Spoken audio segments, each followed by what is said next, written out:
ఇబ్బంది పడుతున్నాడు. పని చేయని వాడు భోజనం చేయకూడదు. భోజనం వెళ్ళేటప్పుడు ఇవాళ ఏమన్నా పని చేశానా లేదా, నేను ప్రయోజనకరమైంది ఏదైనా చేశానా లేదా, ప్రార్థన చేసుకున్నానా లేదా, బైబిల్ చదువుకున్నానా లేదా అని మిమ్మల్ని మీరు పరిశీలించుకొని పని చేయండి, భోజనం చేయండి. ఆరోగ్యం ఉంటుంది, ఆశీర్వాదం ఉంటుంది. చూడండి ఒకసారి మాట చూద్దాం. అటివారు నెమ్మదిగా పనిచేయచ్చు సొంతంగా సంపాదించుకున్న ఆహారాన్ని భుజించవల్లని మన ప్రభు అయిన యేసుక్రీస్తు పేరిట ఆజ్ఞాపూర్వకంగా మిమ్మల్ని హెచ్చరిస్తున్నాను. అవునండి, ఇక మీదట మీరు ఎవరికి భారంగా ఉండొద్దు. మీ పనులు మీరు చేసుకోనండి. మీ ఇంటి వారికి ఆదరణగా ఉండండి. మీ పనుల భారము దేవుని మీద మోపండి. ఆయన మిమ్మల్ని ఆశీర్వదిస్తాడు. ప్రార్థన. పరిశుద్ధుడ ప్రేమగల తండ్రి, ఎందరో ఈ రోజున తండ్రి సరైన ఉద్యోగాలు లేవని ఇబ్బందులు పడుతున్న వారిని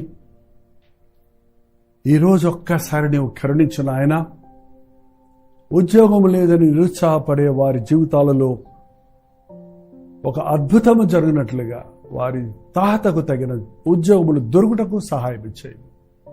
ఉద్యోగము లేదని ఏ పని చేయనొల్లని వారిగా మిగిలిపోక ఏదో ఒక పని చేస్తూ తను తాను పోషించుకుంటూ ఇతరులను పోషించే స్థాయికి ఎవరికి భారముగా ఉండకుండా మా భారములు మేము భరిస్తూ విశ్వాస జీవితమును కాపాడుకునే కృపను మాకు అనుగ్రహించమని క్రీస్తు నామములో అడుగుచున్నాను తండ్రి. ఆమేన్.